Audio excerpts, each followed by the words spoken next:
Thanks again for rejoining us on the program TMI on the ITV network. Let's go straight to our discussion segment on the show this lovely Monday morning. Of course, the recent mass failures that came forth from the last post-UTM examinations shocked many Nigerians. Unfortunately, the Chief Executive Officer of JAMB, talking about the registrar, Professor Ishaq Oloyate, was so overwhelmed that in a press briefing broke down in tears. That was unprecedented. We heard stories about some students who took their lives when they saw the results, but fortunately we also had some students that did creditably well. So what happened? One question that has continued to bug the minds of many Nigerians, and that will be so for a long time to come, until and unless a very comprehensive investigation is carried out to know the root cause of that problem. The House of Representatives is already planning to carry out an investigation into that incident, but some are already suspecting maybe a viral attack on the processes involved in that conduct of examination.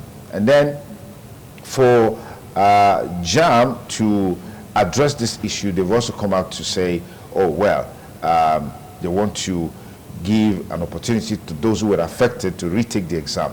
And then in that came that it clashed with the time that some of those students are also writing their WAEC. I mean, so what is the rush for? Why the haste to get this done?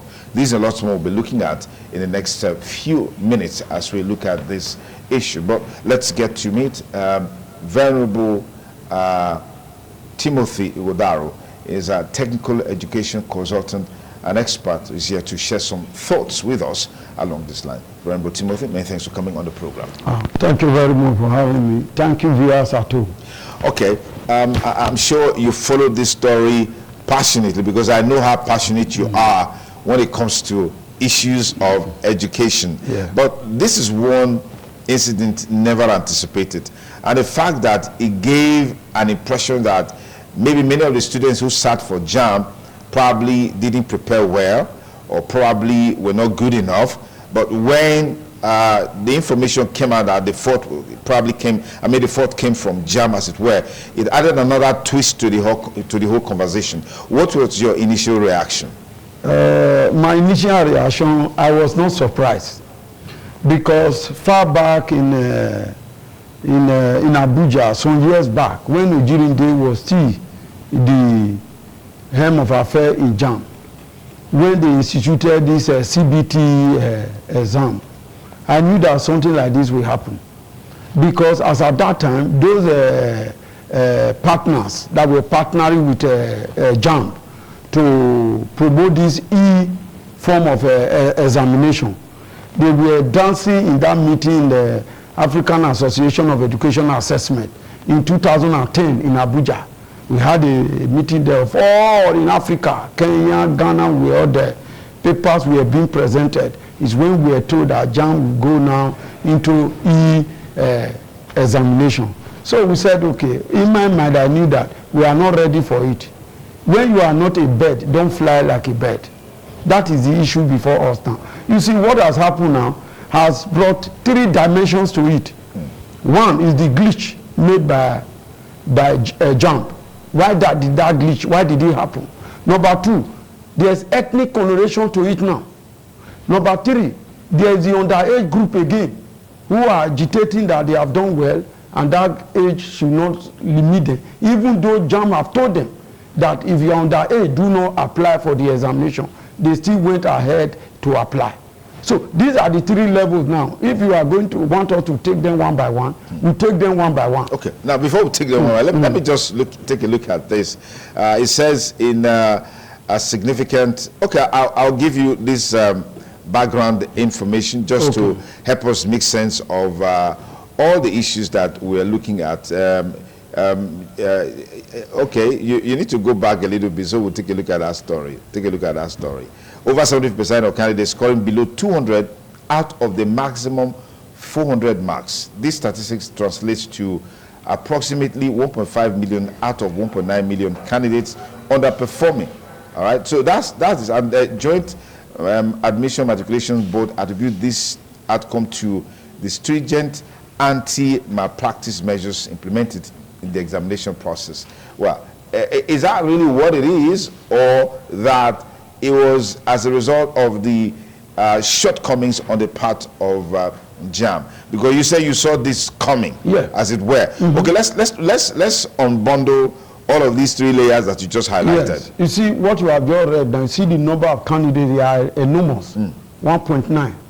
So therefore, taking care of them by a system that is inadequate, by a system that rely on public, private internet providers, you know that there's going to be a problem. Number two, if you see as at that time, the way those partners participated in the activities of African Association of Educational Assessment in Africa, you see the way they participated. I knew that these people were there because of what they will gain, not what the services they are going to deliver. So as time begins to grow, all these things have been happening. But we want to thank the present registrar of JAMB for owning up. He's really an academic man. He spoke the truth, not facts, so that this issue can be addressed. Do you know that this glitch happened not by a technical staff of JAMB, but one of the partners to whom this issue were given to manage this affair? He may be a consultant to JAMB. He went on the system, and after collating all the figures, he says sent. We are told that the system was still booting when he shut off. As he shut off the system, the whole system just went down. Nothing was sent. And those people at the other edge who were collated whatever figure they saw, and they went ahead to publish. So what is happening here is that there is no three levels of quality assurance in their figure collation. There must be quality assurance. Quality assurance leads to an important fact in education, which we call reliability. You see, quality assurance is the application of every known legislation that is relevant, policies, procedure, in the production process of a product, so that at the end, that product will be of a very high quality. Once these processes and procedure and legislation are breached, the type of product you are going to have will be inferior, even though the cost of production will now be cheaper. That is what they intend to achieve. So you look at it. For instance, in NAPTEP, there are three levels of check. The first are the field officers. The second level are the monitors. The third level are those monitoring the monitor. So that is why you see that NAPTEP is the only examination body that have jailed many people for exam malpractice. They follow illegally to a conclusion, they were sentenced to the 4 years, 3 years imprisonment for exam malpractice. So when you begin to have that level, this kind of thing will not happen. Now, why would JAMB now rely on how many years of an establishment of JAMB? That knowledge, that qualification that consultant possess, can staff of JAMB be trained to that level so as to work for their own organization? This type of thing we don't have that. So as you begin to apply legislation, you begin to see inadequacy. Not really inadequacy, but we are saying new trend. Yeah. Things are coming up. Your area of operation is expanding. There is a need for you to bring in more input to accommodate this surge in candidates that are enrolling into your examination. Okay. So the unitary tertiary matriculation exam is expanding because the population is also expanding. More universities are coming in, more polytechnics are coming in, more colleges of education are coming in, schools of nursing are coming in, principals of school, more schools are being opened, so more candidates are coming. So therefore, JAMB must expand its own facilities. And in some cases, you not be too central. There must be a regional processing provision. At that level, they are processed. They only send their result to the center for final publication to members of the public. So during that process, they ensure that this is. Sometimes you deploy manual way to ensure that what you are going to release is correct. In NAPTEP, we have what we call examiner mark sheet. That is there. You have what we call a bank and attendance sheet. That is there. You have what we call scripts of candidates. What did the examiner who examined those candidates, what did he give? What was it in the mark and attendance sheet? Are they the same? What was translated into examiner mark sheet? Are they the same? You see this level of check. So that at the end, what goes into the computer system is articulated and it is the correct thing. You cannot fault it. So that is one of them. So that is dealing with the issue of technical aspect of the issue. Aspect of it. Yeah. Now, where did it occur? In the whole 5 states of the Southeast, part of Lagos and Oyo. So the Southeast indigenes are saying that it is an attempt to make sure that their learners, we call them national skill qualification, we call them learners, are not going to school. There is a deliberate something. Why is it that the 5 states are just going and it doesn't happen anywhere? But one thing must be sure. Even Unzogo, the Igbo organization led by Professor Nabo, have issued a statement that this one they are asking them to repeat their examination, this exam again, must be thoroughly done so as havoc is not done to the people of Southeast. Then he now went to generate previous encounters. That is I think Nemuna, who said it's called from Unewi. Yes. The Anglican secondary school in Unewi. Yes. That this is what probably must have happened. That how did that little child generate that result yes. from the address, even the QRO code that they scanned. JAMB insisted, but if it were at this point as they have spoken the truth, like maybe something different could have happened. So they are also raising that issue. And finally, we now come to the level of underage learners. So those ones, they are now telling them that if you are underage, you have just wasted your money. But however, if you score more than 80% and above, you will be considered in the JAMB exam. Second level is that your SSE, you must also have scored 80% and above. Then third level, you will now they will not give you another examination. You will have to undertake again. So if you are able to score again 80% and above in that third level, you will be offered admission. Fantastic. But let me take you on the last point that you raised. Don't you think that giving such a cap is an infringement on the fundamental rights of the child, or of that child? Because we have children who are very extraordinary in terms of their intelligence. I mean, we see abroad a child of about 14 years, already a PhD holder. Mm-hmm. We see abroad some children, you know, at such a very tender age, they're already in the universities, even lecturing other students. Yes. And so if we have this cap, isn't that an infringement on the right of the child? No, it is not. You know why? Education must reflect the social system of that society that is operating it. We have come to a level where parents are forcing their children to move forward. In moving forward, they are bribing left and right, supervisors, examiners, to do the wrong thing. I was a WAEC supervisor. A parent came to me and said, my child is taking an exam in your school, in your center. We must give support. I told the woman, there is no such support. He said, okay, we shall see. The woman is late now. Do you know what she did? As when the exam was going, the very that day was history. And it was paper 1, which is objective. They have just finished, according to WAEC instruction. They say any candidate that is not there, that didn't come on, you must shade an objective sheet and put the name and number and put it in that position. So that was why when some men came and knelt down and beg, something just happened, we want to write exam. I refused. Then I packed this in and I left. They left. Some of the school teachers joined them in their vehicle they brought. While they were going by, they said, that man is lucky. If he has agreed, he would have fallen into serious deep shit. Which means that woman have come to wanted to set me up. So we have come to that level in this way. The parents trying to push their students.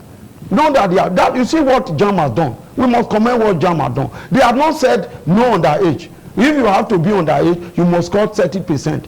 What are they looking at? Exceptionally gifted children that you are talking about.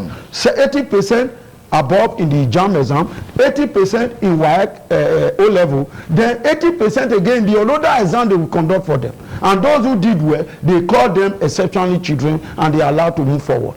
They won't hinder them because of age. They are trying to do that. Somebody is just a year old, you put them in KG.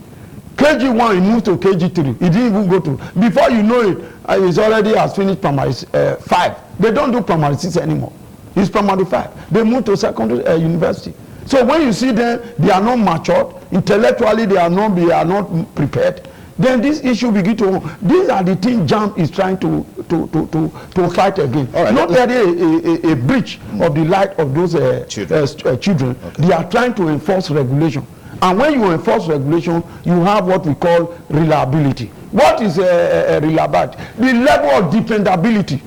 That is reliability.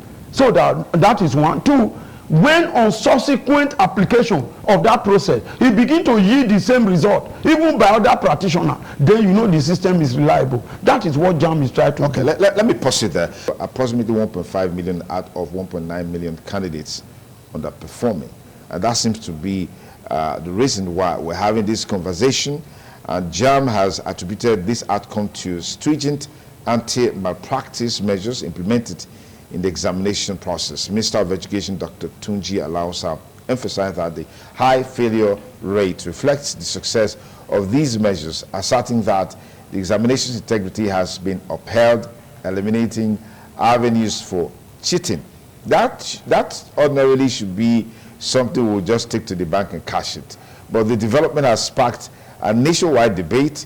Critics argue that the mass failure highlights deeper systemic issues within the education sector, which Venerable Igodaro highlighted just now. That includes inadequate infrastructure, outdated curricula, and a lack of preparedness for computer-based testing. We also talked about that a while ago.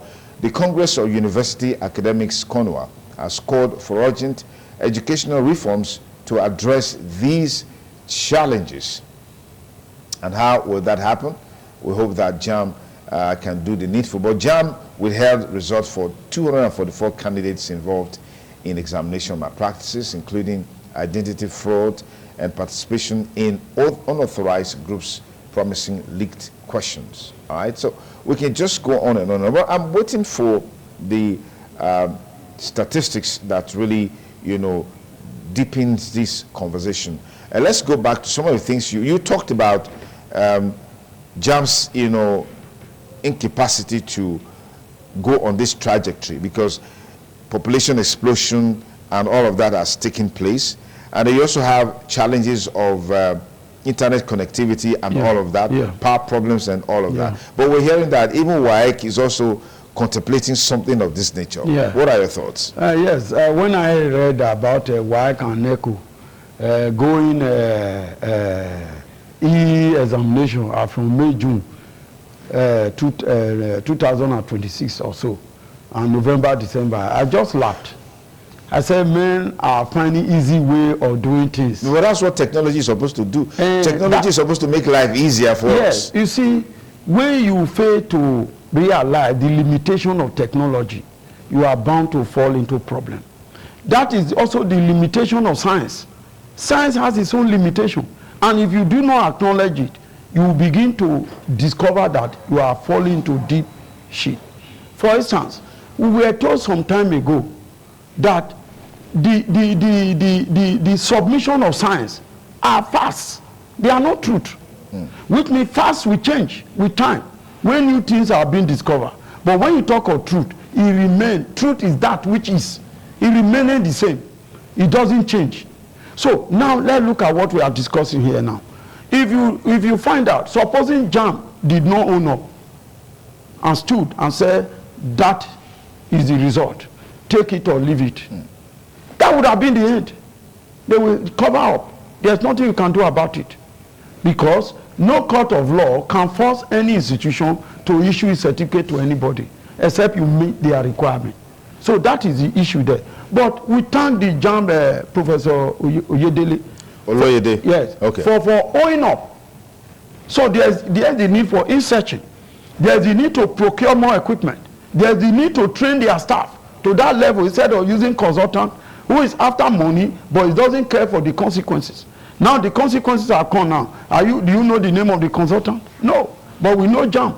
And we are holding them responsible for what happened in this year. And they've taken full responsibility. And the man has been paid in full. Yeah. So that is, and according to the report, they say large sum of money. They didn't say pay, they say large sum of money. So you begin to see this aspect of it.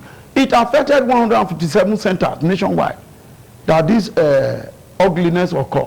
So what are we to do? There must be a way forward. And JAMB is taking an issue too quickly that they must take the exam immediately. No. Although people say any wrestling that is not properly channeled, that the fall in it is very dangerous. So you see things fall apart. If you have read Things Fall Apart, when Amalazin the Cat and Obi Okonkwo were wrestling, what did they say? They said Amalazin the Cat was a wild, crafty man, but Okonkwo was as slippery as a fish in water. Craftiness and slipperiness came together. What did you see? He said every muscle stretched to the breaking point. At the end, Okonkwo threw the card. Have you understand? So they brought all what they have into the table to ensure their victory. So the same thing JAMB should do. Not by saying that next week they should start doing the exam. As you rightly pointed out, the West African Senior School Certificate Examination is in progress. And these candidates, many of them are part of these people that this JAMB result failure affected. So they are now torn between preparing for JAMB. The curriculum is different. Preparing for West African School Certificate, what of their date? How do they clash? So they would have waited till when this exam is over, because from our previous record, from April to May, WAEC, May, June, NAPTEP, June, July, NECO. That was the former arrangement, so that it doesn't clash. Okay. So now, if that is in position, we would have allowed them to go away sometime in July. Let them go back and prepare and come and take the exam. Now, if you are even saying that if the result must be released immediately, you are likely to make that mistake again. And this time, some people will not own up. Now, but another area of it, the House of Representatives said they will look into this matter that concerns JAMB, which is very good. As a legislative body, they have power to inquire in anything under heaven that affects Nigerians. So they should look into it, not with the idea of finding fault, but with the idea of making correction, making enough financial requirement for the body, their budget provision, enlarging it so that they are able to accommodate this surge in enrollment in a JAMB examination. So you begin to see that every society, the Nigerian educational system is experiencing a trend. Now WAEC, NECO said they are going online. It's all right. In national skill qualification, we have seen that when it was done online, there was catastrophe. Because these are practical-based assessment. What are you going to assess? They are going to assess probably the objective, the essay for their students, which means those students must be very good in using of computer. They must be very good in drawing diagram with computer. Are they taking, is that computer system being taught in the school at the moment to have, be able to draw biological drawings, chemistry, physics, geography? Are they going to use this system to draw, or they are to just, it's just objective answer, which is not a very reliable examination? Because what you say, A, B, C, D, E, I choose E. And it may just fall in, you are correct. Not that you know it. So, is that what they want to do? So, we must tread gradually all over the world. They are reverting to pen and paper examination. While they are moving toward the development, Nigeria is moving away toward development. It's now they want to plunge themselves. If you go to Sweden now, they have reverted to pen and paper in conducting their examination. Why? There's a psychological, personal involvement. These are the attributes that make learning meaningful. What is learning? A permanent, a relatively permanent change in behavior as a result of experience or practice. So when you begin to see that most of them don't have laptops at home, with what are they going to practice? Is the school well equipped to have a studio filled up with computer functioning for each learner in their school? Or they are going to move now to computer-based centers outside their school to go and conduct this? So we should not make the same mistake we made in the 6334 system.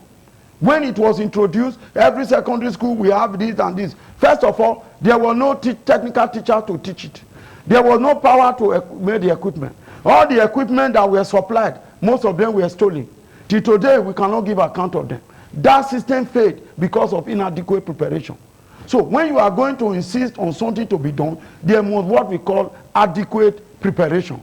When it is adequate, you will ensure quality assurance. When quality assurance ensures, you will ensure reliability. When reliability is ensured, then the educational system will be functioning, which means you are delivering the goods that the society needs so that the economy will be enlarged, will be strong, competitive, diversified, and technological enabled, so that you produce a high standard of living for Nigerians. If you don't do that, you are just running in a circle. Okay.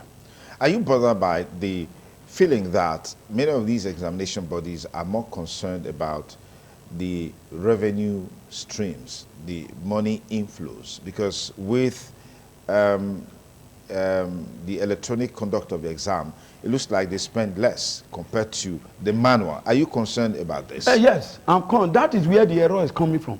Because if you do OBJ, EOBJ, question and answer, then at the end, what now happens? Within few days, the result is out. Less men. But if you do the manual, one, you have to generate the questions. You pay those experts. Two, you have to put them into a system in which it can be delivered to the printers. Those printers will need to be printed. You have to convey them to examination storage, question paper storage center, particularly the banks throughout the country. Then you have to have supervisors that will man each school for the exam to be conducted. You have to have people who will be monitoring those supervisors. So you see that, as you have said, a lot of human beings are involved, and therefore you need to pay all of them. So because of that, a huge amount is required. But when you do e-examination, it is cheaper, it is easier, but it's not going to achieve the desired result. Because going to school is not just to learn how to read and write.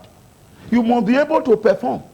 So if you even ask, what system of examination are they using, of a method of assessment? Question and answer is a method of assessment.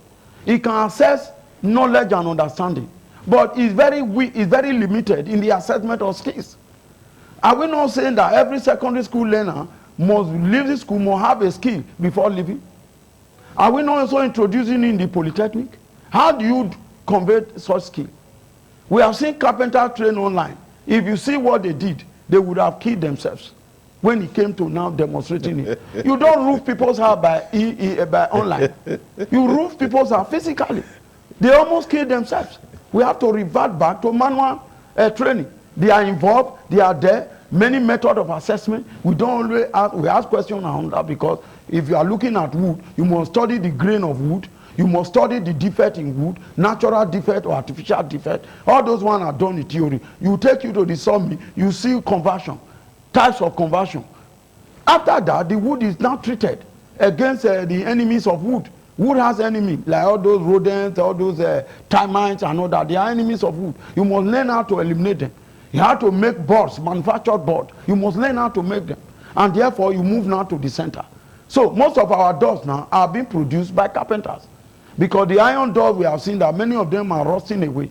And within a short time, they begin to fail. So we are reverting back. But what I want to let you know is that these things are done physically. Because the work will be done physically. But if we want to use online theory and question and answer, graduation issue certificate, and at the end they cannot perform. That is why we are where we are now. Whereby even in Cotonou here, men and women are coming over to Nigeria to plaster wall, to do tiling for us. Where are Nigerians? Because our educational system is still based on question and answer that cannot assess skill. So we must go back to physical training for the time being.